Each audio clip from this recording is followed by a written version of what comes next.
So Scottye, are we going to address the fact that you bought tickets to GCW show? You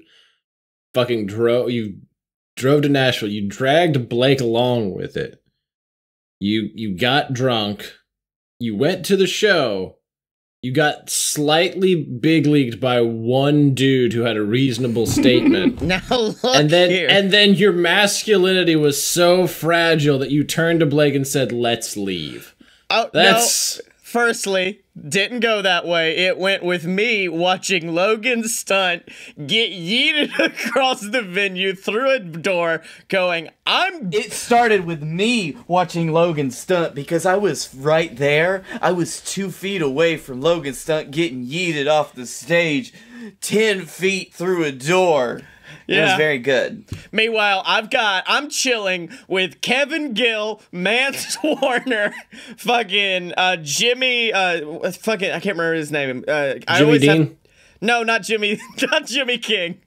But no, Jimmy Dean. No, not Jimmy Dean neither, not the Sausage Man. They're all around me. I see them get yeeted. I message Blake and say, hey, what do we want to eat after this? Then I find Blake and me and him look at each other and have the same exact thought without having to speak, which is, I don't want to be here anymore. Let's go. Yeah, honestly, after that Logan Stunt match, I was pretty done because I don't think there was anything more satisfying than what I'd seen. Yeah. Although apparently there was, because the Effie Mance match was apparently WCW made over, featuring Marco coming out dressed as Sting.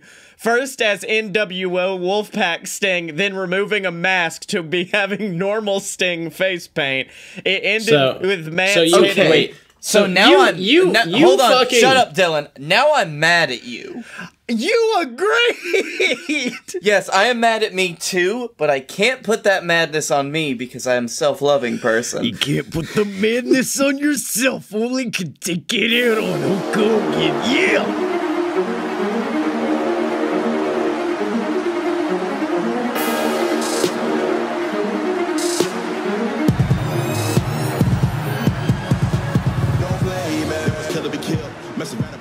So welcome to Fight Boys, the weekly podcast about professional and not so professional wrestling.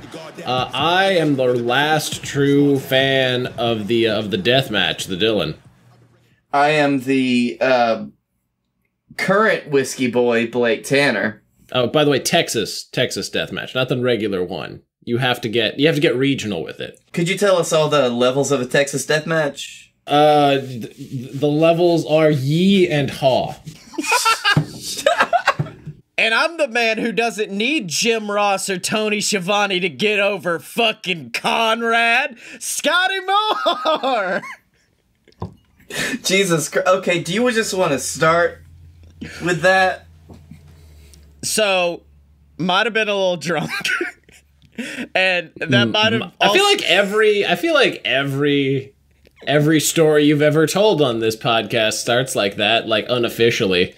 And I see at GCW Conrad Thompson, and I just wanted to walk up and very respectfully say, hey, thank you for putting us on StarCast. I do the Fight Boys podcast. I just wanted to thank you. I did that, might have stumbled and moved a whole ass table with the mass of my stumbling, and then I, for the first time in my career as a wrestling newsman, got big leagued as he just goes, yeah, man, thanks. Hope you're enjoying the show. And that was it. That was the whole Conrad conversation. So, yeah. Conrad Thompson, we're not getting back on StarCast. I hope you guys know that. Oh, thanks. Thanks for fucking ruining that by being a drunkard. Really appreciate that. We actually had a decent thing going, and then you decided to just piss all over your own hopes and dreams. I mean, there are multiple other reasons why we won't get booked on StarCast, but it's okay. I will say we started late because of technical issues, but that did allow me to see my favorite thing of all time, which is CM Punk dream booking.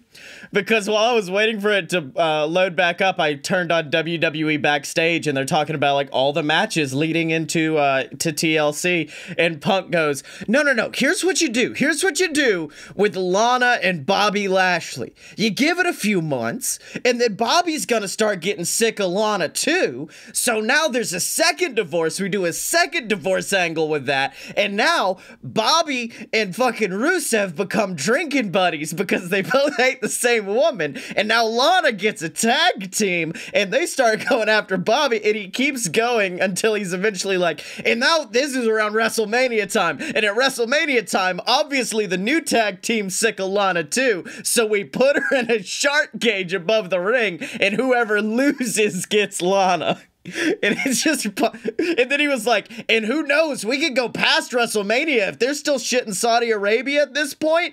I mean, I've got a lot of ideas for Lana in Saudi Arabia." Punk has been channeling his inner Russo. Yeah. That was the, I didn't even, like, I know that's not even it, but that sounds magical. How long did that take? Like 5 minutes? That sounds like a 5-minute rant. Yeah. A lot of unnecessary details about like outfits and coordination, maybe even a dance number or two, you know? Yeah. That sounds like that's one of those moments where everybody, like, Punk just starts talking and everybody just kind of steps back. Yeah. Another gem from Punk was when he was talking about the Seth heel turn that finally fucking happened, and he was like, Punk comes out and he cuts this promo talking about, what do you guys want? What do you guys want? All they've ever wanted is for Seth Rollins to be entertaining. The problem is Seth Rollins does not make a good guy. So, I mean, hopefully now they're going to start fucking cheering him now that he's a bad guy. To be fair, I don't really give a shit about him now that he's a heel either, because he's really boring.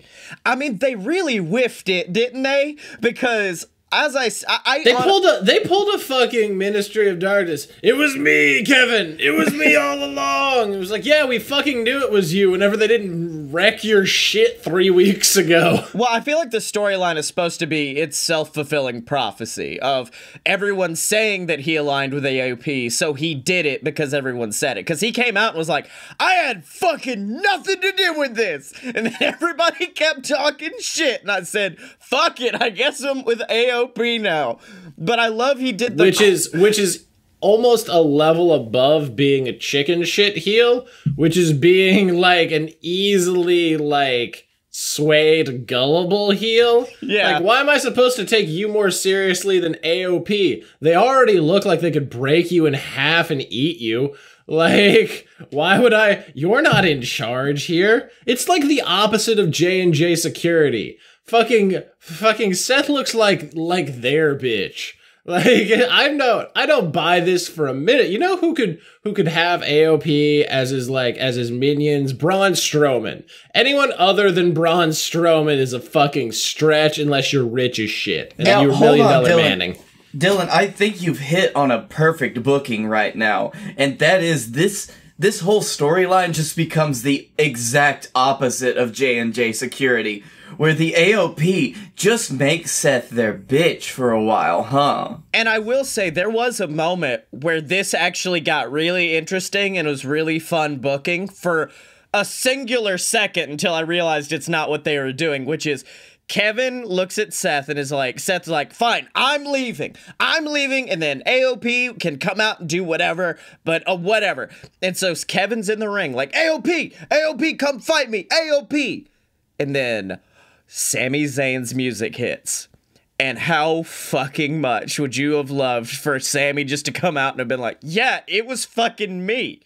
I was sick and tired of all the years of you beating the shit out of me. Now I've got two guys to beat the shit out of you. And now you've got Sami Zayn, ultra heel, finally making himself a decent manager.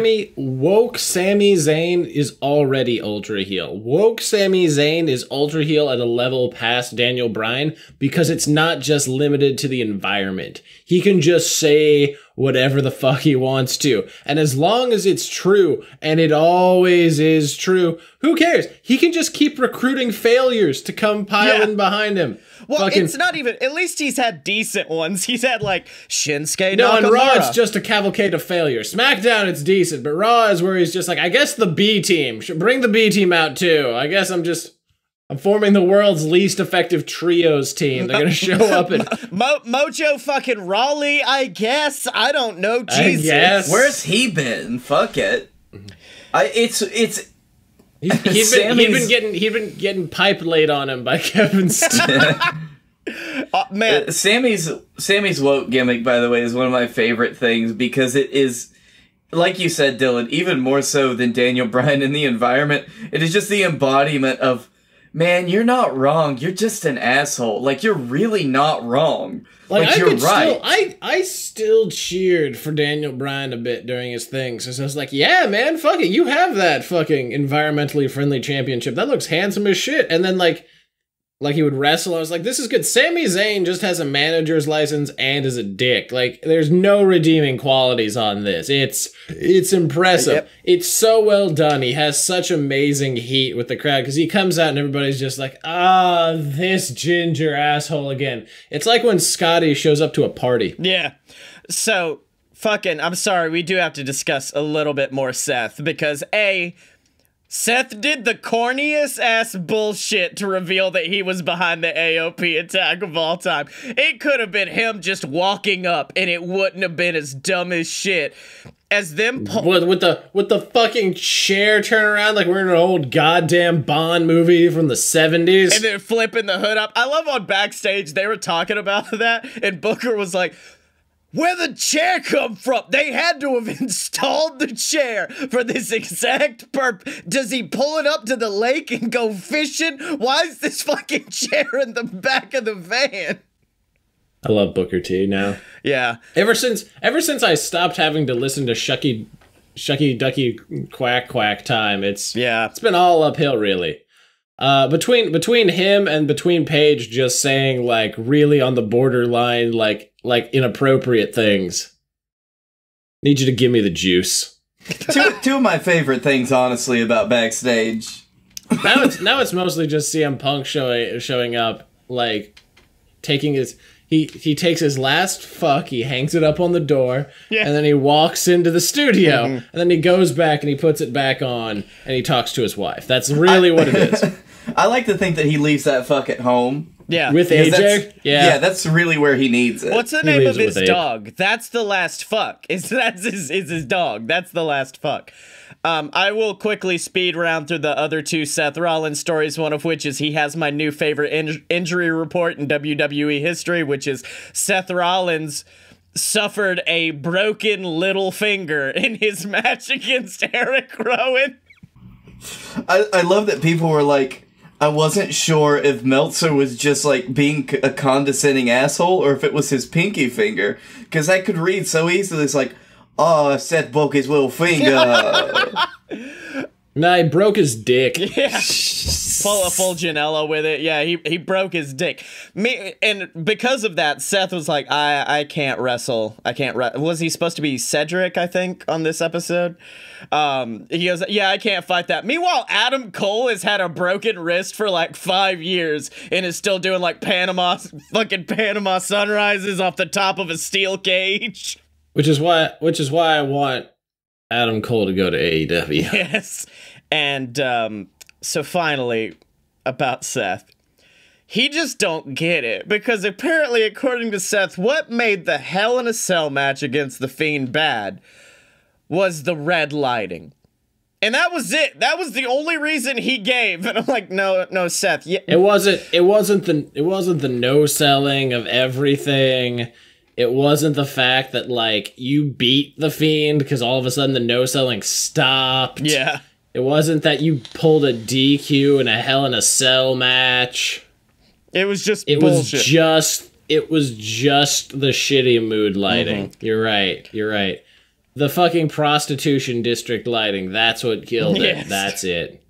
Good job. So, who's so excited for the independent scene for the next few months? Because We got. I mean, you mean in March on? Yeah, exactly. By the way, fuck WWE because they're trying to be like, hey, listen, we gave everybody their releases like they wanted to, and most of these people, their contracts expired about when this was happening. Yeah. So like they just cleared some budget. It was I think it was Alvarez that pointed it out because of Harper being released now versus when his contract was up in spring of 2020. He'd still be wrestling in spring of 2020, although I am having conflicting reports that say that he can do non-televised indie appearances. Yeah. Here's the thing: weren't there a couple people that proved that, like, since they're independent contractors, that non-compete clause doesn't hold water? Yeah, I think that was. Yeah, I think Del Rio was one of the famous ones. Are you sure it's not ACH who quit and then 2 days later fucking showed up in Atlanta to wrestle, just like, and then quit again? Yeah, it's fine. Again?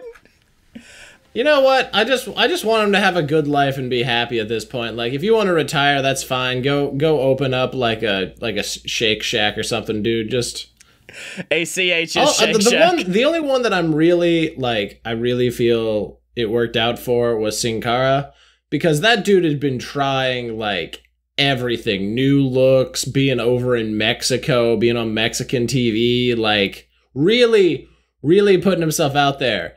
And like when he came, he was like finally on television. They're like, "Yeah, we want your old look, and then we want you to lose, and then we're gonna give you a manager, and then we're gonna send that manager back, and then you can go over here and fuck yourself." You could just fuck off for a few. But we're talking about, you know, the two that most people care about, like, oh, Harper, he can go back on the indies. He could maybe join Villain Enterprises, or Sin Cara. He did copyright Brody Lee. He copyrighted the name. Or Sin Cara. He's so great. We're forgetting the two most important boys. The fucking Ascension, baby! Connor, next ROH champion! It's happening! Just when I thought I couldn't care about that championship less. Well done.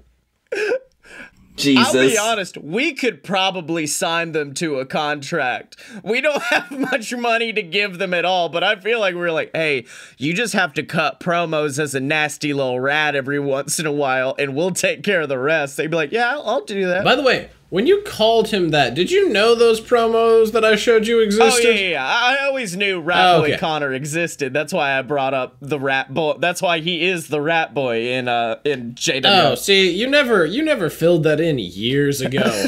So I just, for the last 2.5 years, thought you just had this weird, almost fetish idea of this wrestler. No. And like... I knew about that. Yeah. So it's okay. Yeah, once again... Neither of you fucking told me.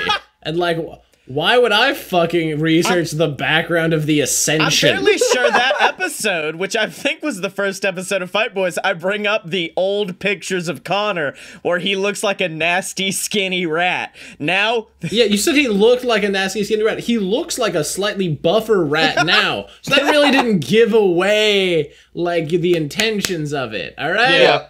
Plus, we've also, in that time span, had a much better Ratman gimmick. Yeah. Theo Von owns that now. I don't know if you know that. Legally.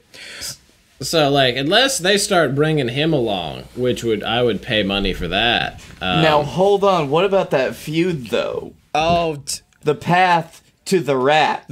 Oh, my God. Honestly, I believe more in Victor than I do in Connor. So. Oh, you mean like how I've booked them in JWF? Yeah, no, straight up. Because Connor, I think, is just like, whatever. Meanwhile, Victor, the day of the release, tweeted out just the gif of Braveheart. Freedom! Well, don't you remember whenever Connor went down and Victor spent, like, weeks and weeks, like, face painting, like, trying to, like, get over on, like, main event and shit? Like, doing, once again, everything he could for nothing. And it was depressing. Like, he's gonna go somewhere and be happy. Well, my favorite part about that, I think that was the time when, and speaking of, there are two people who are currently on 30-day suspension because of drug use. It was Connor and... Was it it was Adam Rose. It was Connor and Adam Rose who went down. And so then they just started teaming Victor with members of the Social Outcasts because they're like, fuck it, let's just swap him in. No one will notice. I mean, fuck it. They don't have anywhere to go. Yeah. So we talked about ACH. Where are we falling now? Because we've got two boys we need to talk about who are going through some mental shit. And I just want to get our litmus test right now on ACH and where we feel. Here's the thing. If you look at some of the shit that people tweeted at ACH, I wouldn't want to stick around much longer either. Yeah. Yeah, like there's also, it also reminded me of the. Oh, he also did provide background on why he hates Jay Lethal. It doesn't excuse him randomly bringing it into it, but like if that story actually holds like a weight of truth, I wouldn't like Jay Lethal as much either. What was it? Also, House of Truth, not Weight of Truth. But what was the story? It was basically that Lethal got in his face, and I think he hit ACH over using the N-word. Because Lethal didn't like him using it. And, like, there was a whole thing about that, and, like, he got back in Lethal's face, and the office made him apologize to Lethal, but Lethal apparently didn't show any, guilt or, like, anything to him, and he's like, ever since then, fuck Jay Lethal. Yeah, I could see that. I'm like, on the one hand, I can see that happening. On the other hand, I can't, but, like, I don't know anymore. It was the bit where he randomly brought him in, and I was like, I feel like he just unpacked. Like, you ever just carry a lot of shit with you, and then, like, the last thing happens, and you just snap, and, like, you just bring all of it out against one person, and some people, and then they're just there, like, sir, this is a Wendy's. Yeah. Dylan, I think you've just hit on how I deal with my anger issues, so yes. I'm terrified for the day Blake finally just opens that whole Pandora's box against me. It's gonna be a rough one. Yeah. No, I'm much better at dealing about it for a long time, so you're good. Be like, you made me drop the fucking title to Baron Corbin, you piece of shit. Fuck you. Hey, but I love everything we do on this show, especially JWF. If I ever reach the point where I do get that mad about something you book, then my life will be just horrible.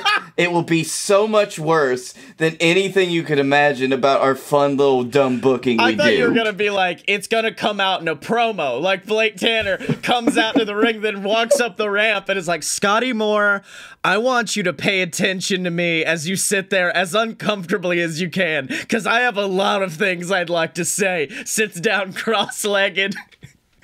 Yep. I hope you really enjoy that standing desk right now, because you're going to be using it a lot. I'd like to think this company would be better when Captain Tibbs is dead, but it's just going to get taken over by fucking Chuck and his stupid family. Now, I will say that, like, over the last week, it's really been brought to light just over comments, and especially, fucking that incident with Sami Zayn, just how shitty wrestling fans can be, especially in WWE. Yeah. We've heard a lot of course, of the horrible shit that Full Sail fans will spew. But Sami Zayn, when Aleister Black is calling you out for shit, that when you anger the Dutchman, that's when you should start to be afraid. Because Sami Zayn got in a legit, like, fucking fight with a dude because of the shit he was saying. You can look up that video. My favorite part about it is The Fiend is coming out. So you're waiting for him to be like, oh no, The Fiend. Instead, he's just staring this one fan down like, you better fucking take him out of this arena right now or I will beat the living shit out of this man. You remember how I used to soup or brainbuster people on the turnbuckle? I'll do that, but on this barricade. Yes, exactly. You're about to get it, bud. Yeah, fucking wrestling fans. I mean, that's the bad thing. Like, on the Fight Boys account, I'll always go through and be like, okay, let's follow a few people, see if they follow back. And then I just get a garbage thread on Twitter for a few, and I'm like, I don't need to follow these people, actually. That's when I'm like, I can only follow people who follow, like, RJ City and Effie, because I'm like, you guys are cool, right? But the rest of them suck. But hey, do you know what's worse than bad wrestling fans? Having some like 300-pound big man threaten to kill you for the third time in a year. So like Joey Janela's life is real rough.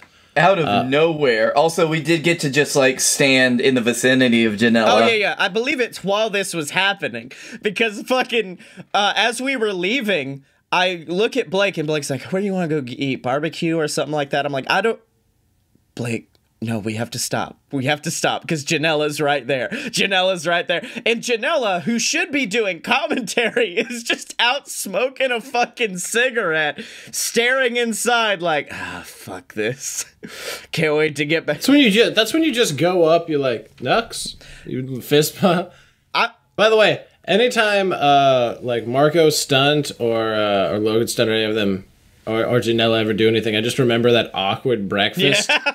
And I'm just like, man, if you had told me that these guys would be doing this shit now, I would have told you that Marco Stunt would be dead because somebody lawn darted him too hard, but I would have believed the rest of it. Yep. I mean, we don't know if that's not true or not. I mean, I did literally see Marco a few days ago, but, you know, he could just be Zombie Marco. Well, going back to Blake's original when he was trying his best, or was it Dylan, whoever, fucking Kaz XL.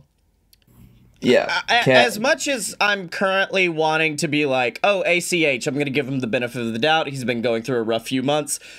Big Cass, I am no longer there. Big Cass, I'm like, okay. He was, though. Right until this moment, he was. I was like, all right, he's getting his help back. He had that thing. He's DDP yoga. Yeah.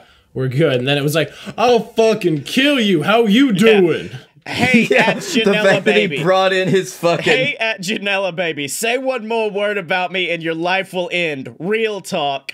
Hashtag how you doing. He has... And Janela didn't say anything, right? Janela did not... No, an apropos of nothing happened before this. Then he deletes it and then says, it's a work, you morons. Then Janela was like, bud, only person you're working is yourself right now. Clown emoji. Don't come at me with threats, then try to cover up your tracks. I would never, ever work with you. Gave you the benefit of the doubt, wished you well, but it turns out you're just a moron. Now, that is in fact factually accurate. Yes. Then again, do you know sometimes Janela gets real weird about how he works on Twitter, so... Yeah. Not this weird. Yeah, not this fucking weird. Not this weird. Gotta throw that out there.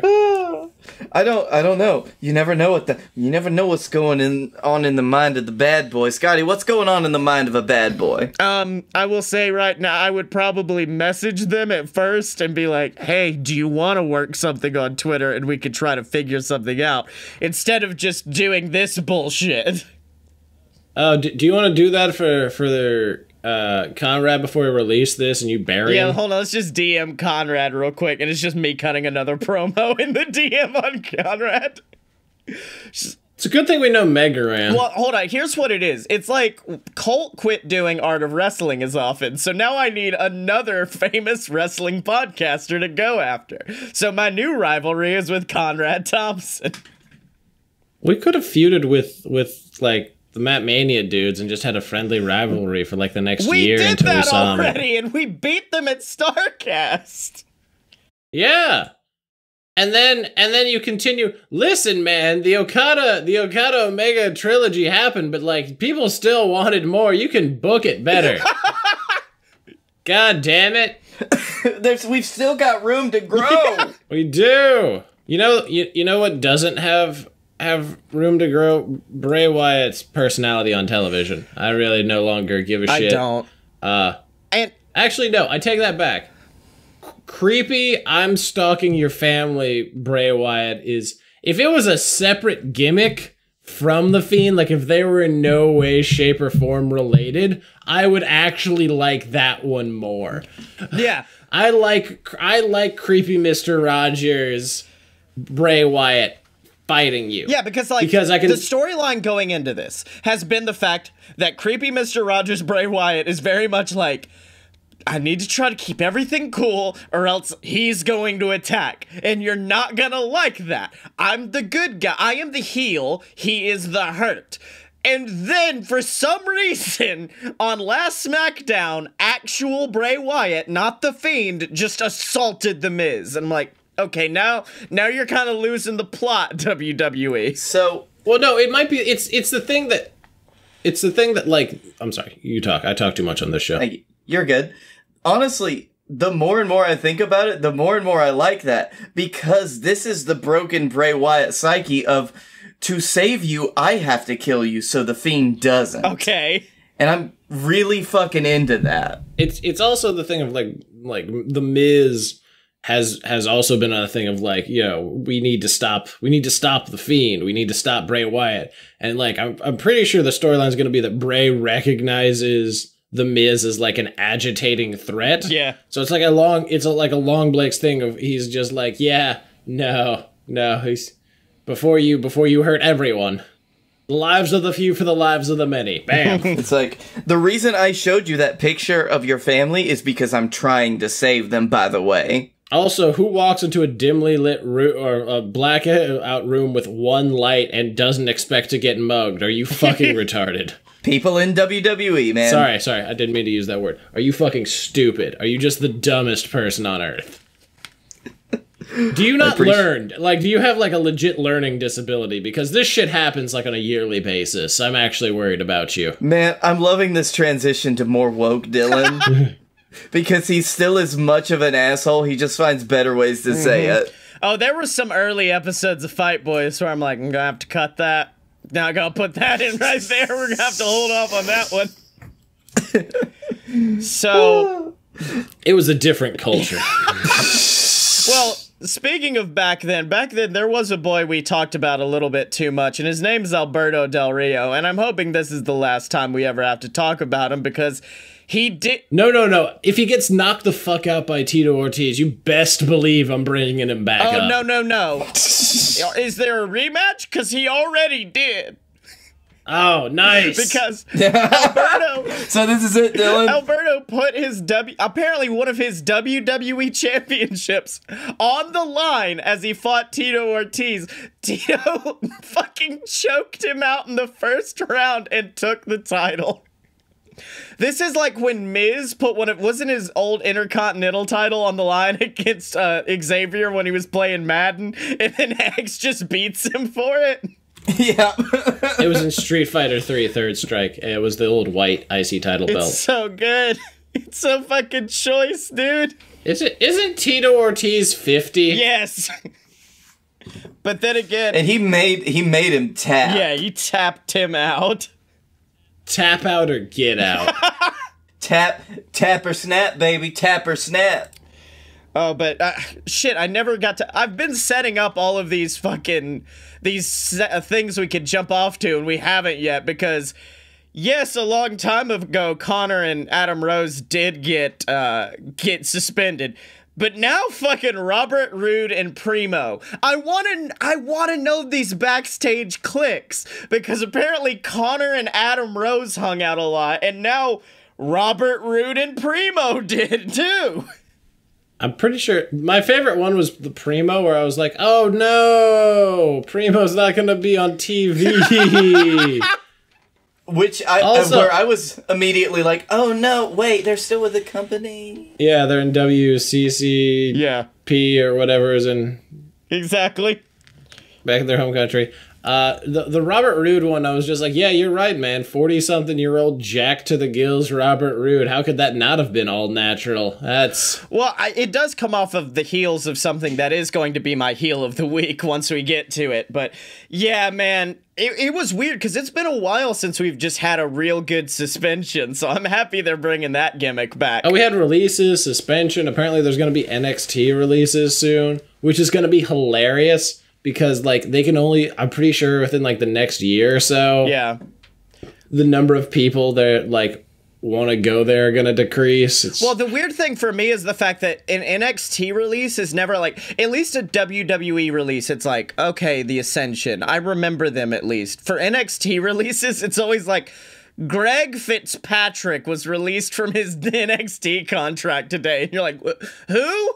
Oh, he worked a house show in 2015 once, but you don't really know about him. We needed the locker space. Yeah, that's the only reason. Oh man, they released generic Jimmy. Shit. Unfortunately, in the series of NXT releases, Todd Howard has been released. Wait, the Bethesda guy? Yeah, they've had him on payroll for a while, and they finally released him today. Today, NXT has released Shawn Michaels from his contract. Wait, who? The young up-and-comer... Former. Young up-and-comer just wasn't working out. We wish him the best of luck in his future endeavors of making horrible parody Avengers movies. He apparently he only worked a couple of house shows in Saudi Arabia. And the matches were just shit tier. NXT has come to terms on the release of Paul Levesque. We wish Mr. Levesque all the best in his future endeavors. Replacing him as head booker of NXT is, it says here, Vincent Kennedy McMahon. So, hope you guys are getting ready for NXT to go downhill. I would get fired from NXT because I would draft that note on April Fool's Day and tweet it out, and they would immediately fire me within 38 hours. Not even 36, 38. I'll give them the extra 2 to laugh. At least Kayfabe News would pick you up real quick. Oh yeah, absolutely. They get you right there. But you know who we love to pick up? Phrasing? Yeah. New patrons at patreon.com/a-load-of-BS. That's the website where you can go and support the Fight Boys, support A Load of BS, support the entire network, and you are on the ground floor right now. I feel like I'm doing a fucking TED Talk of something that is going to be an amazing thing, because in 2020, it's basically about to become the BS version of Netflix, because we are not only going to have me and Blake show You Paid for This, we're going to have Wrestling History X, where each of us pick some of our favorite topics in the history of pro wrestling and talk about it for a few. So I'm going to be doing an episode on the Summer of Punk. Dylan's got an episode coming up where he's talking about Kenny Omega's junior run. Blake will do something eventually. And I told you what I was going to do, you bastard. And in order to get it, you can at patreon.com/a-load-of-BS, in addition to getting shouted out on the show of your choice every single week, like that absolute asshole Ghazi. So dethrone who we do appreciate, because he dropped all his other Patreon subscriptions except us. Yes, that's what I wanted to bring up. He did tell us that he dropped everything but us. So we do love you, Ghazi, even though Dylan is not going to be seen in the same room with you. Wait, what if they are the same person? That's why Dylan doesn't want to see him. He's like, oh, no, that's actually me. I'm like, it's a real... Bud, because we've met actual Ghazi. No, that was a plant. That was a fake that Dylan sent instead. That was absolutely not. There is no way you can fake that Ghazi energy. And he's got a knife. That guy's got a knife. And if you want to try to dethrone the Patreon champion Ghazi, you can at patreon.com/a-load-of-BS. Now, not Conrad. That's the only rule I'm giving you this week, Dylan. Who are we tweeting that's not Conrad Thompson? No. We're tweeting the Dark Order. We're pledging allegiance to them. What? No. And that, yeah, too bad. Hey, at Evil Uno. We would like to pledge our podcast to the Dark Order. We would like to start winning now, please. Hashtag join the Dark Order. Ah, damn it. That's very good, actually. I tried to do it on my own. He didn't respond to it. It was probably because my tweet was, so is there paperwork to join, or do you just pledge loyalty? Because I really wanted to join. I would have bought the shirt and everything. Yeah. I still might. They changed their logo. I like their old one more. I think I like this new one. This new one's actually a little bit better for me. Yeah, I like the one where it was like, just as the moon follows the sun, so will the reign of the Dark Order. And I was like, that's really cool. But then now they have like this weird, like Cthulhu-esque one. I'm just like, all right, sure. Also, fucking promos are dank, though. Also, do we have any early predictions on who's joining them? Because at the end of Being the Elite, someone did grab one of the tabs. I don't think Nakazawa. They made that one too obvious, but Kip Sabian. Kip Sabian wouldn't be bad. A lot of... No, he's obsessed with destroying the Elite. Oh, yeah. That, and then a lot of people are saying Hangman, which, I mean, would be a weird fit, maybe Because he's winning still. he's winning, but I mean the storyline, at least on being the elite, because he doesn't get a lot of time on AEW TV, is him being like, I'm leaving you guys because I want to start winning. I need to recover who I am. And I don't know, the Dark Order promos have been kind of leading towards like, do you feel like you lose a lot? Have you lost all of your friends? Boom. I know, but then that feels like such a downgrade for Hangman. Yeah. Like becoming a minion? Yeah, I could see that. Now, what about... No, because this would be a downgrade for him, too. A debut for Marty, but Marty would become the leader of the Dark Order. Peter. Peter... Oh, shit! Peter Avalon? Fuck, yes! Yeah. I'm down with that. Leader of the Dark Order. Because he's already tired of the fucking, like, librarian gimmick. He's owing everything. Yeah. And it's like he knows he's the one no one likes of the librarians. Because Leva could continue that on ad nauseum, and people would be like, yeah, this is fine. She's just kind of like this adorable nerdy girl who comes out and reads books. With just comes out in booty shorts every week. Like, we'll tolerate that. She's quirky. Hey, Blake, you remember what you were saying about woke Dylan? Yeah, I know. Well, just wait till he starts talking about the Kabuki Warriors. I can't, remember? Legally. I want to so badly. You have no idea how much I want to talk about how great they were this week. I like to think that you have a novella written for when awards time comes around and when you're just ready to stab us both in the heart. Hold on, Dylan. I'm gonna wait till Mania. Hold on, Dylan. You know you can still talk about them. It's not like we can't, in the opening segment, talk about the Kabuki War. There was nowhere to add that. We didn't even get to that. There was nowhere to add, like, hey, listen, a lot of shitty things happened, but fucking Kairi Sane hit an insane elbow through a table on Becky to the outside. The Kabuki Warriors cut another, like, weird, crazy Japanese women promo on WWE's Twitter, and it made me happier than anything else in wrestling this week. My favorite was Charlotte got beat up Becky got beat up first, right? Becky did, and then they beat up Charlotte, and then they're like, so you want to get together to team up to dethrone these actual legitimate tag team champions because, like, we don't have anything else for Charlotte to do, and she can't feel disrespected because she's a Flair. Yeah. Well, no, my favorite is Becky's backstage, she's beat up, Charlotte just kind of looks at her, Charlotte leaves, then Charlotte gets beat up, then a cut to Becky again, and Charlotte just goes in and sits next to her like... Well, that sucked. They're both like, so you want to just do this, I guess? Yeah. Yup. And Becky said what every fan thought, which is, if it means I get to fight Asuka, yeah, let's do this, I guess. So I want the Kabuki Warriors to win so badly so I can have that rematch at Rumble between Asuka and Becky one-on-one. Well, let's get into it then, because we do have a few matches for TLC already announced, and we'll just start...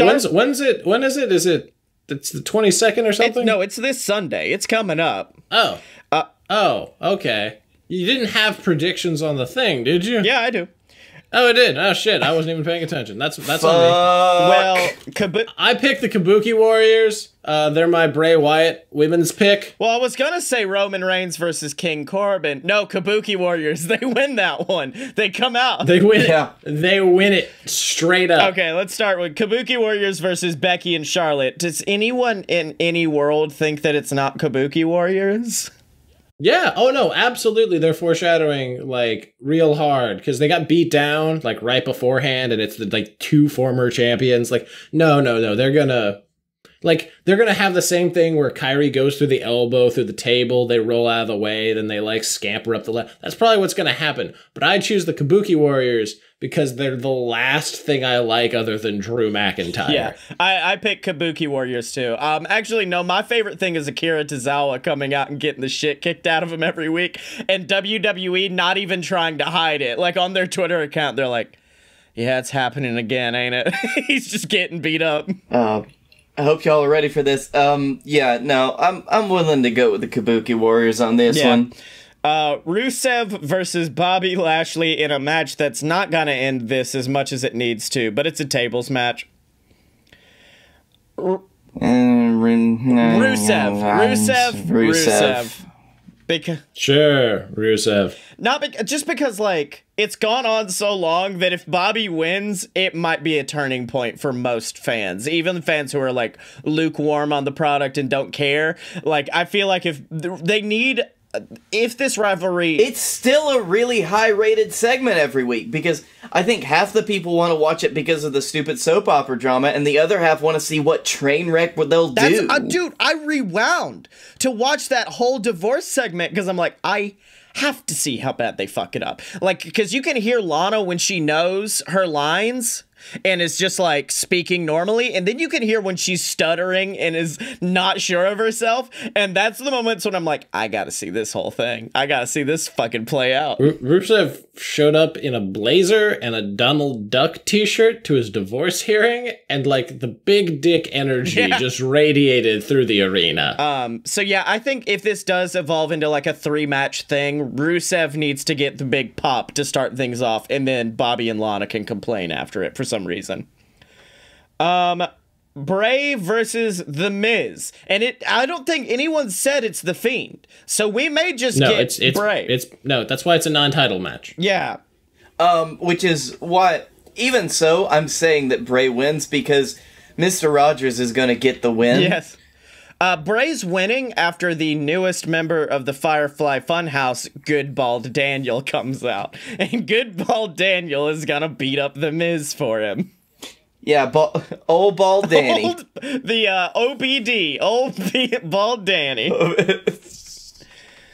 Not to be confused with ODB. Yes. Dylan, should it surprise anyone at home that you pick Bray Wyatt too? No. Okay. Now, this one has potential as a match of the night candidate. Aleister Black versus Buddy Murphy. Singles match, no stipulation, but still. Aleister Black. I'm going with Black, too. Oh, this one's actually... Do it, dude. This is hard for you, isn't it? You have a 6-point lead. Just do it. Fuck it, Buddy Murphy. Fuck yeah, Ginger Crew represent. Ginger Crew representing, baby. I don't think there's been a time where Dylan has antagonistically, like, told me to pick something where I haven't won, so now I'm actually terrified. I mean, Aleister's already there. He don't need anything, and this is the most Dylan argument because I'm actually making logical points. Buddy needs something to put him up a little bit further on the card, and this would be where it happens, and that's... Is it a big surprise for you when you make logical points now? Here's my logical counter argument. He's 205. This is as high as he's getting. Is 205 still a thing? Because isn't NXT... The wrestlers from it are. I don't know if you've noticed, but none of them are doing well. Yeah, I could see that. The New Day versus The Revival, which, by the way... Once again, New Day really cranked it out on the podcast this week, and the whole time, Big E's just teasing when he would turn. It's so good, because he's just like, yeah, I'm gonna turn on y'all, and then I'm gonna get Cedric and the Street Profits, and we're gonna come for y'all, the Million Man. And we're gonna be the cause. The cause, and we're gonna destroy you. I'm gonna go The Revival just because I feel like they only gave the New Day the titles for that triple threat, so it wouldn't be almost all heels. I think this is a hard one for me because they got a lot of stock in the New Day still. And I love the New Day, so... I really think they're going to try to, like, push E to, like, an IC run or something, like, moving forward. Like, they gave Kofi his moment in the sun, Woods is gone. Like, they've done nothing for Big E this whole time. It's going to be after he turns, and he gets Cedric and Titus, and they're going to be the cause. No, they never wanted Titus, don't you remember? It's like, he's our friend, but no. Yeah. No, you go for it. Like, go for it. Come on. What's the worst I can happen? No, I'm... Well, New Day is the hill that I die on usually, so yeah. I'll die on it. I'm with you. I'm up there on the hill next to you. I'm holding your hand. There's a faint light around us, a glowing light. Oh, So we're just going with that fallacy there, where you just like are sinking in with the prisoner's dilemma, huh? Yes, and then finally, Roman Reigns versus King Corbin. God, let it end. Wait, there's no Intercontinental title match on this card? I mean, SmackDown still hasn't happened. This is just what's happened right now. Oh, we're gonna set up this title match for our second biggest, for our biggest title, because Brock Lesnar isn't here, and we're not gonna set up a program for that. That would be too much motherfucking effort. Even after we got a new belt that we're like, ooh, look at this, Birder, Dirt. I hope Baron Corbin gets pushed off onto. You remember like years ago, I think it was in like one of the TLC, like the first TLC matches, where there was like the six tables that were set up, and I think fucking Jeff Hardy and like Bubba Ray went through them. Oh, are you talking about X7? Wasn't that when it was? Yeah, the X7 one. I hope Baron Corbin goes through one of those, but by himself. I am hoping that this will be the sleeper hit that the Ziggler-Harper match was from TLC a few years back. Dylan just casually nodding his head. No, it's not. It's really not, though. I just want it to be, because that wasn't really about technical wrestling. That was just about two motherfuckers killing each other. Right. Here's the thing. Both of those wrestlers were better than Baron Corbin. Yeah. And here's the thing, I don't hate Baron, because for a normal wrestling fan, Baron is a great heel. He is a bad guy who does bad things to good people. We're just smart and are like, no, they need to be nuanced like Sami Zayn, or have good reasonings for the turn like Seth Rollins. Like, it's that. But for who he is and for what they need as a top heel, Baron Corbin's got it. That being said, Roman Reigns is kicking his ass because, as I stated in our group chat, oh my god, Roman Reigns deserves better than getting dog food dumped on him on national... And having to be in a TLC match with no title? What are they... I'm gonna grab this piece of paper. Jeez, I fucking hate those matches. Well, no. This is the slow burn to getting everybody loving Roman again. That's all this is. No, because I fucking already do. Everyone loves Roman. Oh, also, speaking of people being a dick, Austin Aries had like a 2-hour interview. Oh, no. This last week. Oh, no. No, actually. So, like, here's the thing. Austin Aries is still a dick, but everything he talked about was reasonable, well laid out, well thought of. The whole, like, Impact no-sell thing was actually, like... Oh, it was a worked shoot thing that, like, the end of it never happened because of contract disputes. Oh, okay. So, like, yeah, don't get me wrong, he's still a dick, yeah. But he's aware he's a dick. It's kind of like me, except except worse. He's way worse than me. But it's that thing where you're just like, oh, okay, this is who I am. Like, well, by the way, talked about being a vegan within the first 2 minutes. Of course he did. Well, speaking of people who are dicks, let's just get in to our heels of the week. Oh, hold on real quick. I just want to let you know that Ghazi did tell me that he filed a trademark for Ghazi, so that's going to be his name now. Okay. So, Dylan, you're good. No, until he legally goes to the state government and changes his name. Don't Ultimate Warrior, our biggest patron, for the love of God. So, I already teased mine, so my heel of the week is a man who I'm now dubbing Enzo the Snitch Amore. Because I'm sure he didn't think he was snitching on the WWE locker room, but when you go on to one of the biggest wrestling podcasts and are like... You know, half those guys fucking smoke tons of weed. Weed, CBD, it's all there. It kind of sets off a few alarms of things you probably shouldn't be doing, Enzo. And the fact that a few days later, Bobby Roode and Primo get popped for wellness violations, that's a little quinkadink, ain't it? I mean, interesting. Here's the thing is, he's dumb enough. I'm pretty sure he thought that since it's legal in multiple states now, he could just do that. Yeah. Well, that's the thing. That's the thing that most people don't realize is, like, it could be legal in your state to do it recreationally, but, like, the company that you fucking work for, they set their own policies, man. Yeah. Maybe don't tell everybody, including higher-ups at WWE, who definitely listen to that show, that you people are smoking weed.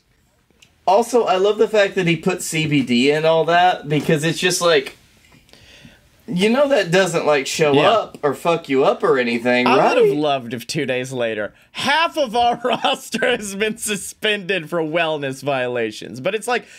And also Matt Riddle. We knew... We didn't even, like, try. He just, like, showed up. He's like, I know the drill, and dropped off some piss test. He said, I'm just gonna go home now, all right? I mean, it's like, I think they did it the best way they could, which is they picked a relatively big name, which would be Robert Roode. I mean, he was in the Baron Roman rivalry, which is a big deal. And then also Primo. So they're like, okay, let's take out a big name to let them know we're not fucking around right now. And also, I don't know, Primo, I guess. I think that was also their excuse for, like, the releases. Because it's like, yeah, they were probably doing it too, it's fine. I mean, if you were the Ascension, what the fuck else do you have going on? Like, you might as well toke a bit. I want to fucking smoke weed with Victor. Do you think the Ascension will stay as a tag team in the Indies, or that they'll go their own separate ways? They'll go their own separate ways. Yeah, because Victor was already... he was a relatively known name on the Indies, I believe, before he joined. He's one of the last, like, graduates from the Heart Dungeon. Yeah, so he could get in anywhere really, really good. It's just he'll probably show up in MLW almost immediately. Yeah, I could see like that. Hook up with like with like Brian Pillman Jr. and Davey Boy Smith. That's good. Now, Dylan, before we get into your heel, because I think that's going to be a trip, can we do mine? We've already discussed yours a little bit, but yeah, go on. Yeah, so I found out the one thing that will make me not enjoy a live wrestling show, which is my favorite thing about wrestling, going to see a live show, Yeah. because a live show is probably the most perfect way to see wrestling. It's pure adrenaline and chaos, yes. And the only way to do that is after I've been drinking whiskey all day, because I was sober when we started seeing this GCW show. But man, by the time I got there, I was like, I've already spent most of my day doing something. I don't want to be here as much as I thought I would. And that sucks because the matches that I saw were good. Oh, apparently, according to Twitter, fucking show of the year. One of the best shows they'd ever put on. I mean, the Orange Cassidy match was enough that I was like, man, this is a really good match. I saw some hardcore matches. At GCW, my one thing is they do a lot of multi-man matches, which is great because you get to see a lot of, like, great spots. But it's still just kind of like, oh, now these guys are doing something. Now another guy's doing something. Okay, that's Blake, fine. I want to ask, I vaguely remember this. There was one match, I think it was Matthew Justice and a few others. Was there a moment where I just broke away from you and ran into the crowd as close to the action as I could and just started, like, screaming, like, yeah, fuck yeah? No, yes, there definitely was, because you did that, and I'm like, I'm just gonna stay here, because I'm kind of, like, enjoying the match, but I'm not really... I was faking it till I made it with a lot of that, because we went to 3 separate distilleries and tried 3 separate tasting sessions. One was twice. So, you know, I was just kind of done at that point. I'd come back to my baseline and I was just ready to go home because it was a 3-hour drive. And I will also say, a secondary heel of the week goes to the seating at GCW, because we bought seats. We bought actual seats in, like, the 3rd row. We had no fucking clue how to get to them, because they were up on a stage, and you'd think there would be stairs to walk up the stage. There wasn't! Well, there are, because the Basement East is normally a music venue. So to get to our seats in the middle of this fucking wrestling show, we would have to go backstage. Yes. Which is real fucking weird, huh? Yeah, so I was like, yeah, we're not doing that. I'm just gonna stay on the ground. But yeah, it was a great show. I enjoyed it for like the first half, and then some fucking big guy from fucking Alabama big leagued me, and I got very upset.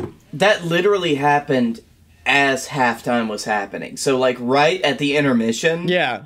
Like, you went up to talk to Conrad, and that was it. Like, I did not see you until you sent me that message. Yes. I went outside. I looked like, you know the Macho Man Randy Savage picture where he's just kind of pent up staring at the sunset? Where he's on the dock and he's looking out at the ocean? Yeah, that was me outside for a few, and then I went, let's go see what's going on now. Walked in, saw Marco Stunt get thrown through a door, spent some time with some GCW guys, then went, you want to get food? And that was the end of the show.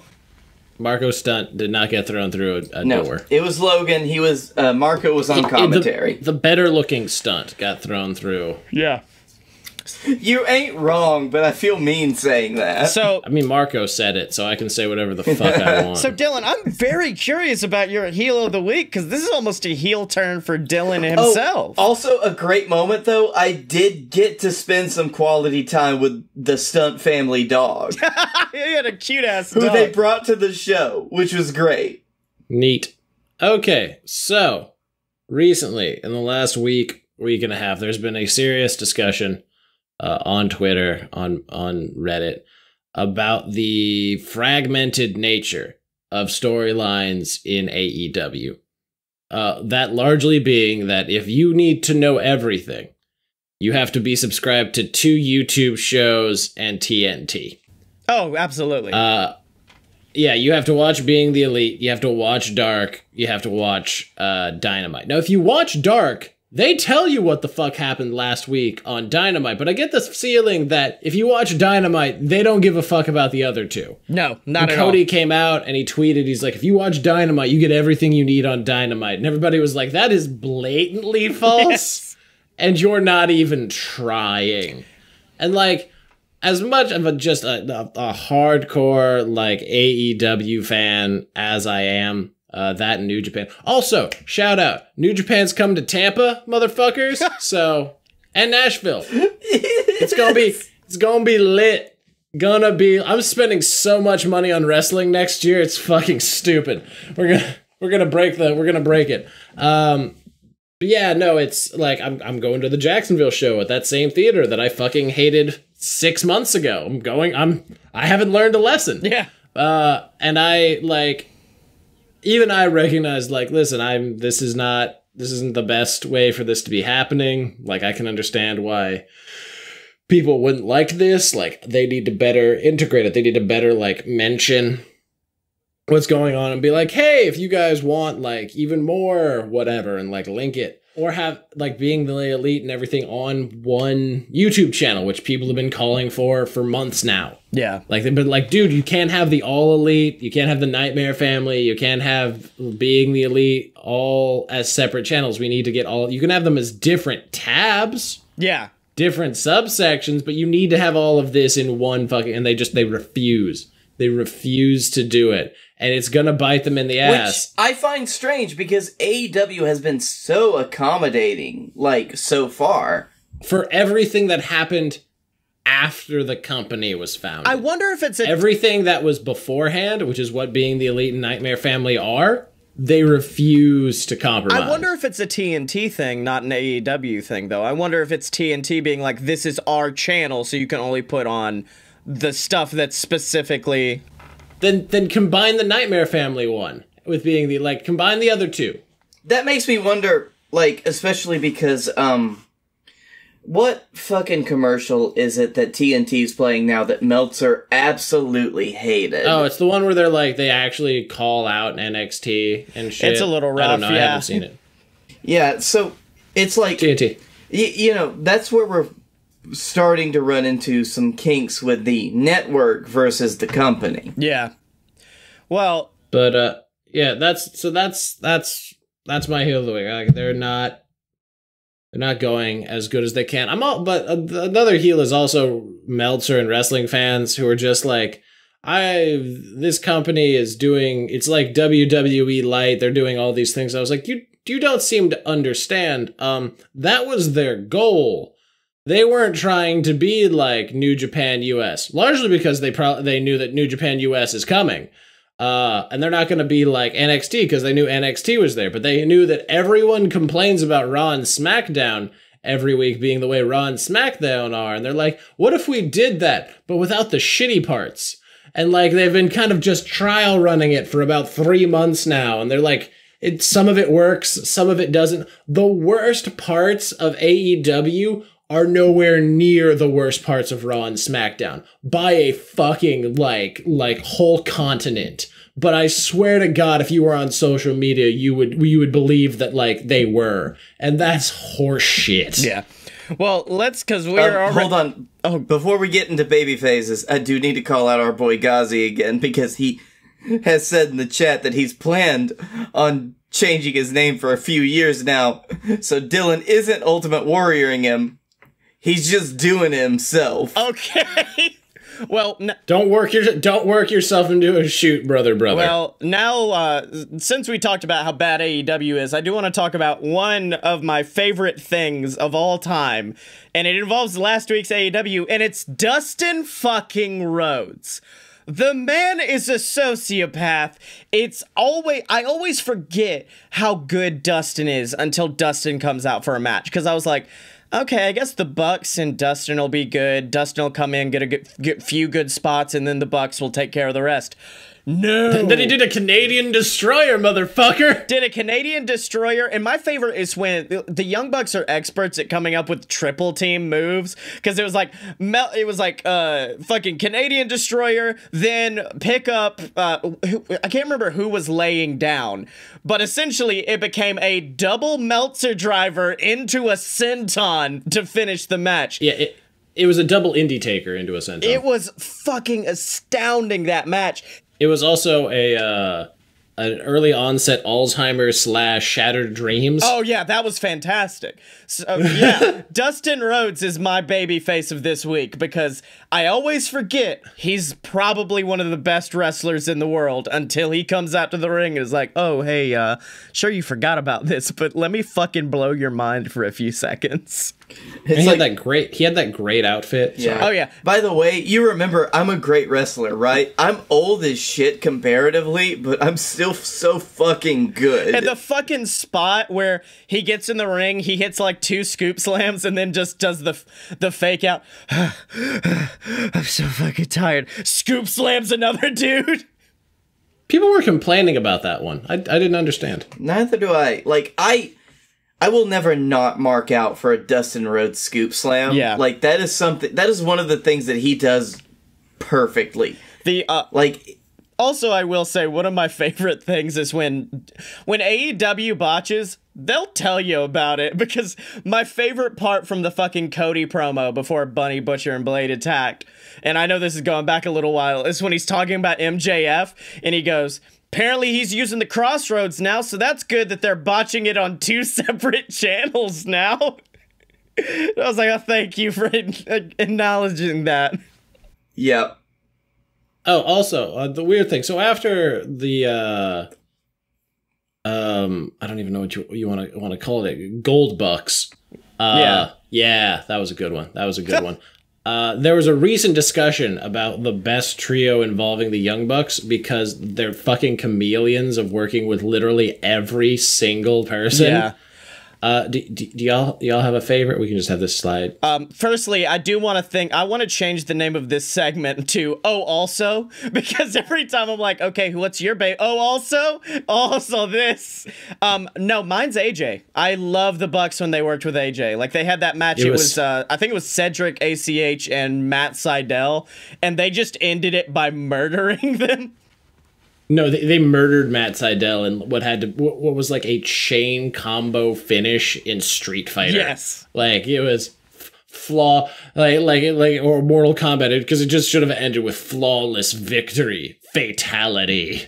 Yeah, that was always a really good one, because like I'm always on the fence, because like Kenny and the Bucks, like all their personalities are just they meld so well together.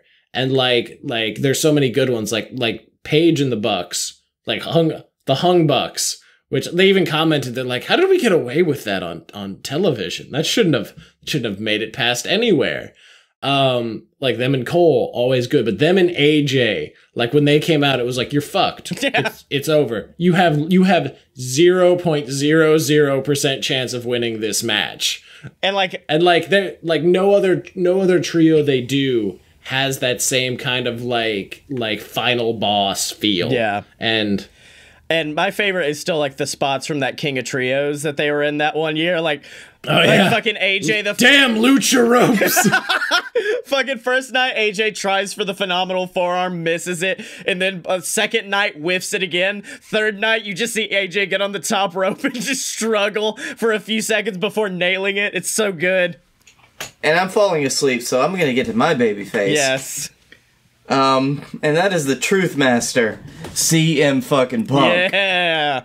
Because every time he's on backstage, like, it doesn't matter if you watch it or if you just see the clips afterwards, he is spitting that fucking fire that he is known for so well, and he is telling you everything that he thinks to the T, and he doesn't give a shit about repercussions because he doesn't have them.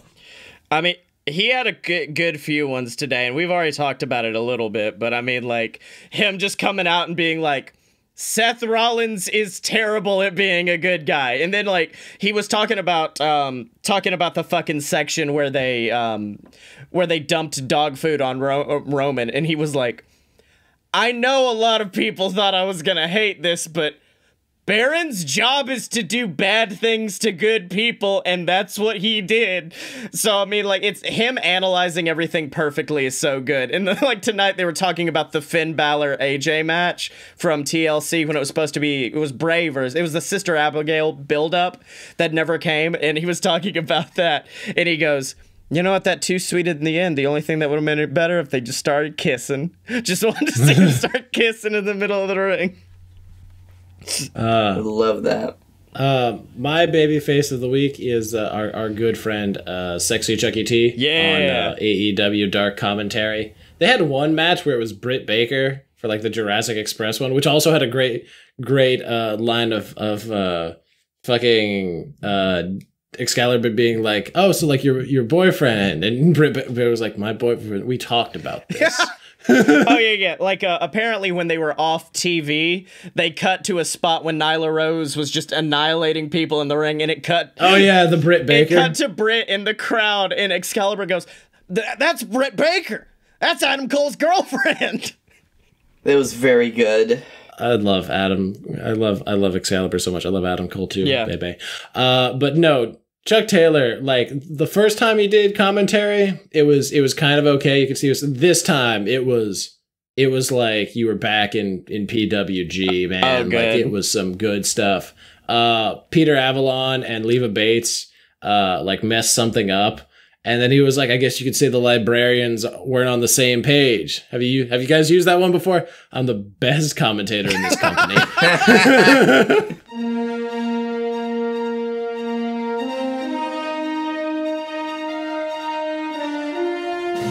The year was 1969. The U.S. was in a race to the moon against the USSR. What they didn't expect, however, was to find their real enemies not waiting in Russia, but instead on the very moon they were aiming for. 50 years later, and our world is still at siege from enemies beyond our stars. And that's where the Space Marines come into play. And let me tell you something, I'm one of the best. The name's Dane Armstrong, the world's greatest space marine, and the man who's come to save your asses. Not really. Join the BS Network as they head straight into the stars for Deviant, an audio drama featuring action, adventure, space piracy, and karaoke? Whoa, we're halfway there. Hop aboard and fly with us into the stars every other Sunday on this Deviant.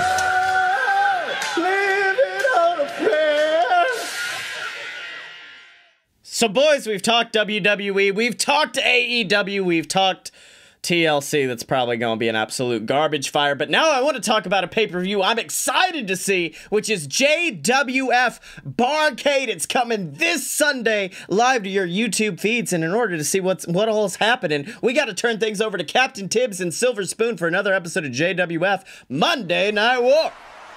Welcome, ladies and gentlemen, to JWF Monday Night War. I'm your host, Silver Spoon, joined as always by a man who's going to be heading to the Barrcade this Sunday. It's Captain Tibbs. Yeah, still don't know what Barrcade is. Well, Tibbs, it is the next great JWF pay-per-view coming up this Sunday. We've already got some amazing matches announced. We are going to see our champion, Momoa Curry, take on not just one member of the Ascension, but both of them in a triple threat. But Tibbs, I gotta tell you something, the Ascension, they've been so broken apart lately.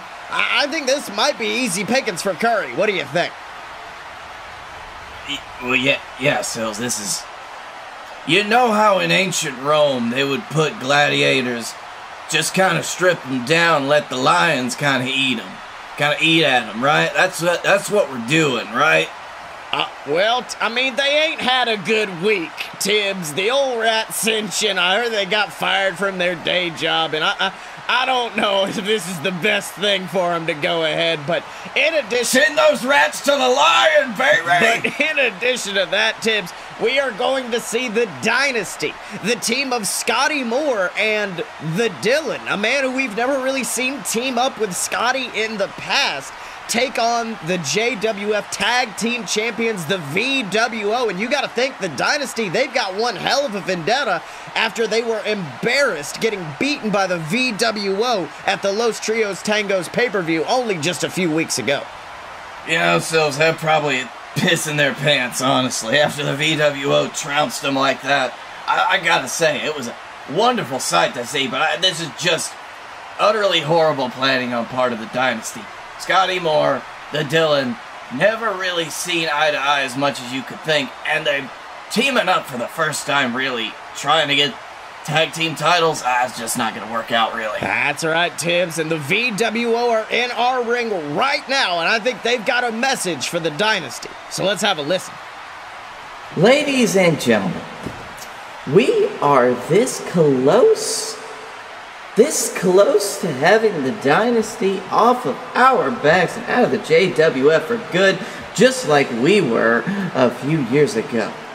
Out of the JWF tag title scene, out, period, 100%.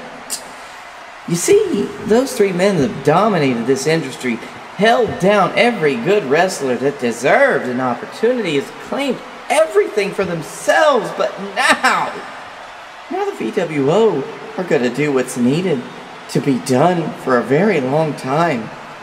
We're going to revitalize this entire company and show people exactly what the JWF is made of, and that is competition. That's men who have scratched and clawed all the way to the top. Tibbs, it's the music of the Dynasty. But of course, it looks like they are one man down. Blake Tanner, of course, losing his match last week against the Hammerman. And unfortunately, that means that the only men out here right now are Scottye Moore and the Dylan. But they do not look happy about what Griffin Clouds is saying. What do you think?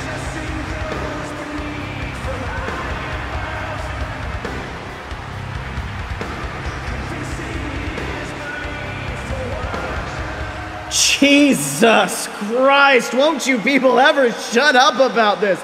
The Dynasty, they hold down the rest of the roster. The Dynasty, they don't deserve their spot. They bury good talent. You see, the truth of the matter is, the Dynasty, we're not bad guys. We know what's best for the JWF. We stand united to make this place the best it can ever be. And what's best is the Dynasty standing firmly on top. I mean, I'll be honest, if we felt like there was someone worthy of taking our spot, if we'd give it to him, but we've looked that locker room up and down scraped and clawed to the very bottom of that barrel, and we've realized something very important. That not a single one of you losers are worth even lacing our boots. And you know what? How about this? Why don't we prove it this Sunday? Because you know what? You're already putting those tag titles on the line, so why not the captain title too? Come on, why don't you add that to it? Yes, and you'll put it on the line against me, the newest member of the dynasty, Felix the Wrecking Ball. Wait, we did not discuss this. That he is not part of the dynasty. The newest member of the dynasty. Jesus Christ. Will you fuck off? And on my quest to destroy Captain Tibbs' life, I'm gonna start with the two things he loves the most. The JWF Captain's Championship named for himself, and the Hammer Man. You see, I'm gonna rip you limb from limb. I'm gonna break your arm off, powerbomb you into them. Look, you don't have to give me all the foreplay. Let's do it. I'm more than willing to take your head off and deliver it to Captain Tibbs on a pike. Because there's a big difference between you three down there and us three in the ring. You see, you three need these titles to be considered great, but us, we're exactly what makes these titles great. We have the talent, we have the charisma, and we have exactly what it takes to kick you guys back down to the bottom of that barrel where you belong. Well, Tim, strong words there from the Hammerman and the entire VWO. It looks like we have got our third match set for this Sunday, as the Hammerman is going to be taking on a man you know all too well, Felix the Wrecking Ball. Well, that's a surprise. That's honestly I don't know what the hell's going on in my company anymore, Sills. Okay.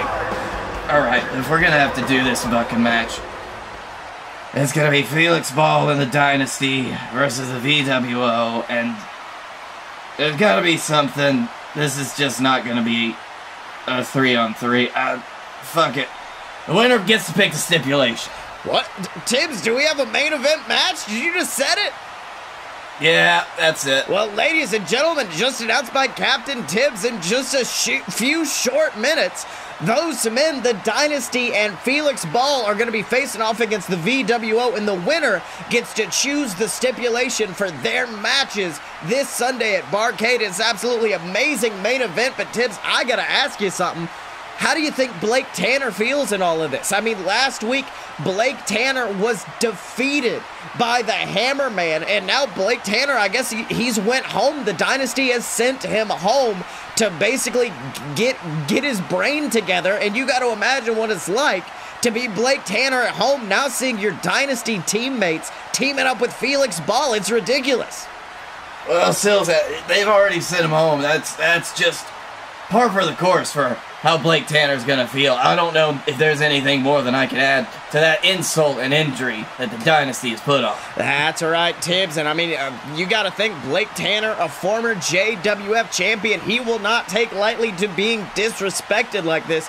And speaking of JWF champions, I'm gonna talk about our JWF World Heavyweight Champion, the man known as the God of the JWF, Momoa Curry, who this Sunday, as we stated earlier, he's got a match. I don't know if he's gonna murder some boys. It's gonna be a massacre. I'm gonna love it, Sills. That's right, as he takes on both Connor and Victor of the Ascension, men who haven't been exactly seeing eye to eye as of late.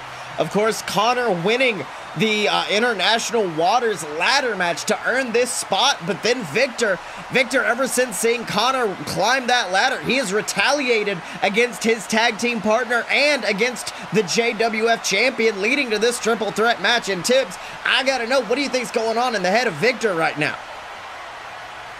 Well, I think that Victor's going a little stir crazy, as it were.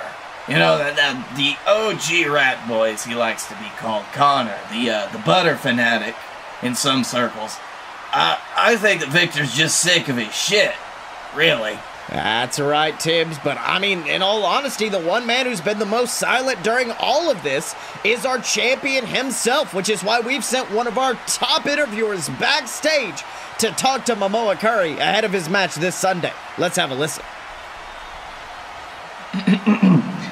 Hello, ladies and gentlemen. Honey Pot Nick, completely overconfident here, and I am with a man known as Momoa Curry, the god of the JWF. Now, Momoa, by the way, thank you so much. I'm in your debt forever. Don't know if I've told you that. Very, very thankful. Love you forever.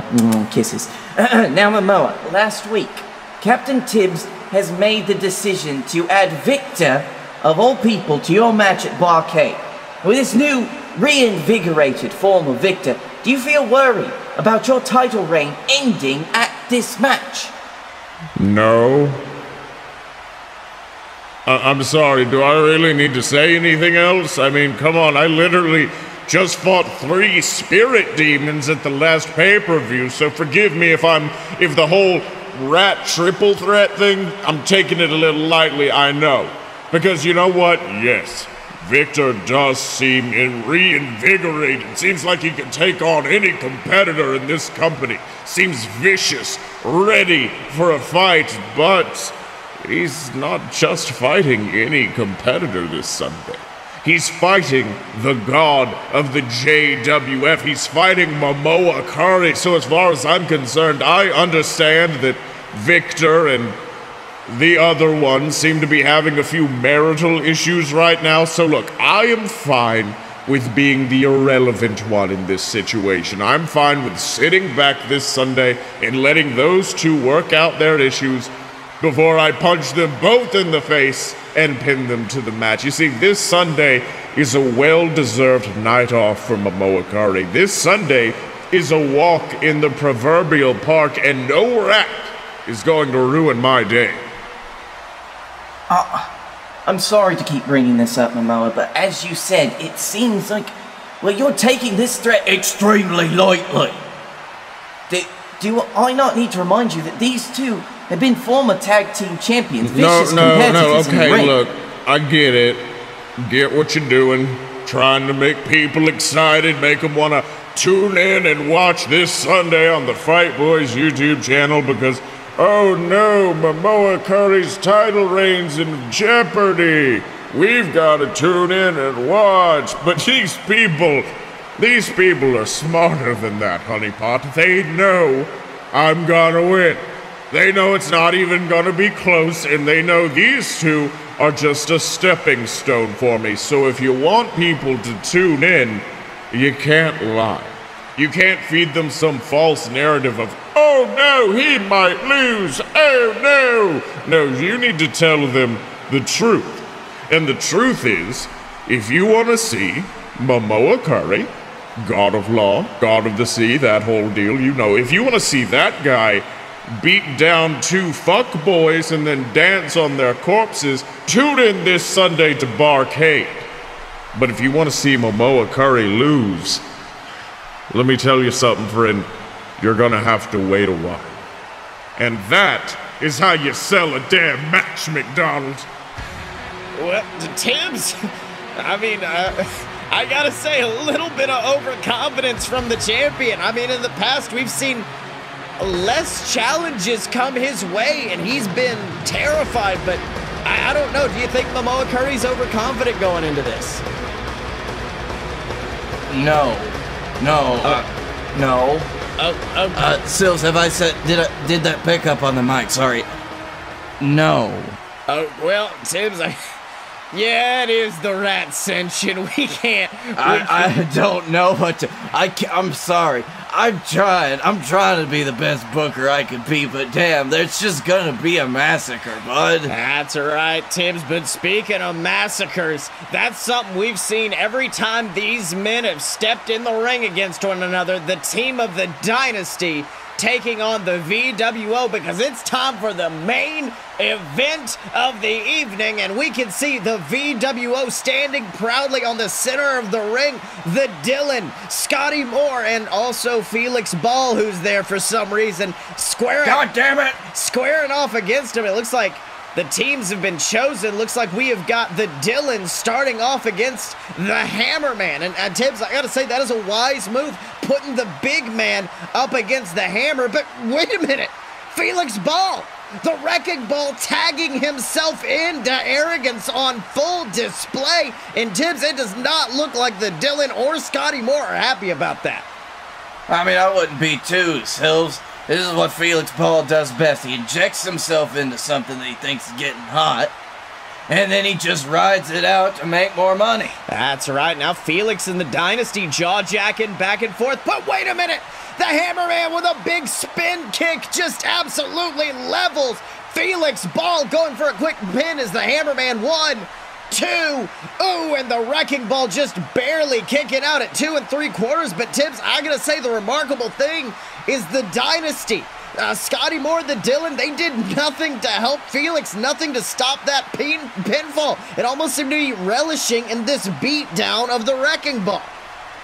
Now it does my heart good to see people relish in Felix Ball's pain as much as I do. This is also not a good move for the Dynasty. They lose this match, they don't get the stipulation. That's right. Meanwhile, Hammerman now tagging in Justin Clouds, the powerhouse of the VWOs, now just putting boots to the downed Canadian. And Tibbs, I gotta tell you, if I were Felix Ball, I would be regretting that blind tag right now, as Justin just continues the abuse of the Canadian one. Of course you regret that. He showed his overconfidence, and I think that the Dynasty, they're not going to let him lose, but maybe they're just going to let him take a little bit of punishment. That's right. Now Justin just bouncing off the ropes, going for a big senton, but ooh, Felix getting the legs up, and the body of Justin just flew into the air, bouncing off of the knees of Felix Ball, and now we've got two downed men in the ring. Felix and Justin, both of them just crawling to their respective corners, begging for a tag, but wait a minute, Tibbs, the Dynasty. Look at Scottye Moore, the Dillon. They have jumped down off of the apron, leaving Felix Ball high and dry. And let me tell you something, the Wrecking Ball looks shocked at this, Tibbs. I mean, I'm shocked too, Sills. I'm experiencing a lot of pleasure right now, don't get me wrong. But did nobody tell them what the Dynasty had at stake for this? I don't know. I think the Dynasty, the Dillon and Scottye both have egos on their own. Those two added together, it's got to be great. And I think they may have enough ego to think that no matter what stipulation the VWO choose, they'll be able to beat them. But meanwhile, Justin tagging in his brother Griffin, who rushes over and quickly lays out Ball with a vicious backbreaker combination. But Tibbs, I don't think this beatdown of Felix Ball is over. Griffin wants the whole Cloud Clan to finish things off. And he's picked up Felix. Look at the strength of Griffin. He may be the smallest man, but he has the greatest strength. He has the Wrecking Ball inverted as the Hammerman and Justin climb to the top for a beautiful three-man under vapor, the Felix Ball, Tibbs. Oh, that felt good. That's right, and Griffin going for the pin. Felix laying unmoving. 1, 2, 3. And ladies and gentlemen, Felix Ball has been taken out by the men known as the VWO. And Tibbs, you know what that means? The VWO, they've got some big decisions to make about their stipulations this Sunday. What do you think? All right, so that's the way the cookie's going to crumble for the Dynasty. The VWO absolutely earned it here, though, and I think that Felix Ball got his just damn desserts. How's that ruining my life going now, Ball? That's right. Looks like Hammerman calling for the microphone, calling to speak. Let's hear what he's got to say. All right. Ever since I got to the JWF, there's been one aspect of my skills that have been ignored and doubted. They've said the Hammerman, he's a great striker. He's a great high flyer, but there's one thing he's not: a technician. And I'll tell you all right now, I didn't train for 10 years in the backyard with our father Clint, getting stretched out and taught every hold in the book just to be called a high flyer. Which is why this Sunday, I'm putting away the hammer boot, the leg drop, the spin kicks, all of it. They're going on the back burner when I take Felix Ball and rip his head off of his shoulders until he's left with one choice: to tap out against the Hammerman in a submission match. Well, that's all well and good, Trav. Sorry, Hammerman. But you see, the VWO, we've been on quite a tear recently, if you haven't noticed. Ready to put right what once went wrong in our past. Started Los Trios Tangos. We defeated the Dynasty, if you don't remember, claimed these titles around our waists. And I don't think we're gonna lose that momentum this Sunday, because, well, we want to make sure that the Dynasty never come for our titles ever again. We want to make sure that we know that they mean business, alright? Which is why my brother and I are gonna be prepared to go to war this Sunday. A war with tables, ladders, and chairs. Did I mention the chairs? A war where we do everything in our power to show the Dynasty the punishment they deserve. Everything that they gave us, we're gonna give them 10 times over. We're gonna make them realize they were wrong all along. Best thing about the JWF is not the Dynasty, ladies and gentlemen. It is the VWO. And we're gonna prove that in our very own little ladder war. Well, Tim, strong words there from Griffin Clouds, and it looks like we have got a card set for this Sunday. We've got our triple threat match where Momoa Curry is going to take on the team of Victor and the Rat Boy Connor. But in addition to that, we have got this amazing ladder war just announced between the team of Griffin Clouds and his brother Justin as they take on Scottye Moore and the Dylan. And Tibbs, I gotta say something, with how fired up Griffin's being, I don't think things are boding well for the Dynasty. What do you think? Well, the Dynasty's obviously had a lot of internal strife recently, Sills, and I don't think they're as cohesive as VWO are right now. And VWO's just on this real hot streak. That's right, Tibbs. And speaking of that, let's talk about the Hammerman. I mean, I didn't think he'd have it in him. I thought he would do something like a ladder match, like what his brothers were doing, a tables match, something a little bit more suited to his high-flying antics, but instead he wants to try out Felix Ball in a submission match. And as a man who has faced Felix Ball and knows the series of submissions he has under his belt, I gotta know, do you think this was a wise move from the Hammerman? Sills, real weird proposition going in against a submission specialist in a submission match, but you know what? I've trusted the Hammerman this far, and I don't think I'm going to start doubting him now. That's right, Tibbs, and in order to see all of this action, it will be at JWF Barrcade, coming this Sunday to the Fight Boyz YouTube channel. We've got all those amazing matches coming out, and I would make sure you guys tune in, because after that, we're going to get revved up and ready to get on the routes to WrestlePalooza, starting with the Regal Rumble expiration date all the way to the greatest show of the entire year, WrestlePalooza. And it's all at the Fight Boyz YouTube channel. Give them a subscribe, and in order to find out what happens after that, you're going to have to tune in next time to JWF Monday Night War. So, boys, it's been one hell of an episode. What did you learn this week? I learned that I'm going to see AEW, New Japan, Joey Janela, some really gay brunch, like maybe NXT. I don't know. Do we want to do that Saturday? That's happening. Maybe. They got a weird pirate logo. I'm going to do all the wrestling this next year. I'm just going to that's what I'm going to devote all my money towards. Well, wrestling and booze. I'm going to become Scottye, but without the kid. Well, I learned that, Dylan, you left out a crucial member of the AEW commentary team, because yes, it was Excalibur and Chuck Taylor, but Orange Cassidy was there the whole time. He just didn't speak. Because he didn't have his headset on. Yeah, you never know, man. Like, he was just missing out. He was so loud and disruptive they made him take it off. Yeah. I learned that drinking whiskey and live wrestling does not mix. No. I'm gonna prove you wrong on that. So, where can people find y'all on the internet? They can find me on Twitter at Dick and Stormy. You can find me at Blake A. Tanner on the Twitter. You can find me at the Darkroom Vidya. That's Darkroom Vidya on YouTube. And you can just find me falling the fuck asleep right now. You can find him at the bottom of that cask strength barrel bourbon that he bought. How much was that? It was a lot, Dylan. Like 65, well, no, the proof was a lot. It was probably like 65 a bottle. Very good bottle. I've only had 2 drinks from it. Hold on, by the way, 65 is also the alcohol percentage, so it really does even out.